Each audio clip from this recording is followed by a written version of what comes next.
আজ আমরা দেখব এমন এক ভূ রাজনৈতিক পালাবদলের কথা যা সাম্প্রতিককালের অন্যতম বড় ঘটনা হিসেবে এশিয়া ও দক্ষিণ এশিয়ার নকশা বদলে দিতে পারে। কয়েক দশক ধরে পাকিস্তান ও সৌদি আরবের মধ্যে ছিল এক ধরনের অলিখিত সিকিউরিটি ব্যালেন্স।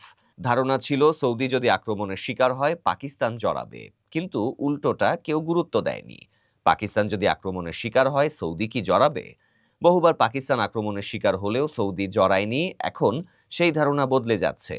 এখন থেকে যে কোনো আক্রমণ পাকিস্তানে ভারতীয়ভাবে হলে সেটা সৌদির কাছে সমানভাবে গ্রহণযোগ্য হিসেবে বিবেচিত হবে এবং সৌদি আরব যুদ্ধেও প্রবলভাবে জড়াতে পারে।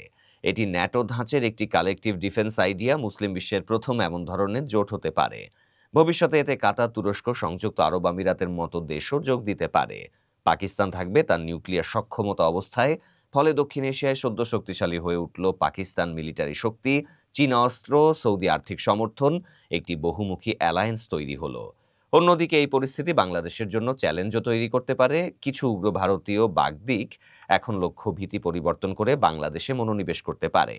এখানে শুধু দুই দেশেরই নয়, পুরো অঞ্চলের ভারসাম্যই বদলাচ্ছে। ভবিষ্যৎকালে এই নতুন চুক্তির প্রভাব কি হবে সেটাই এখন সবচেয়ে বড় প্রশ্ন।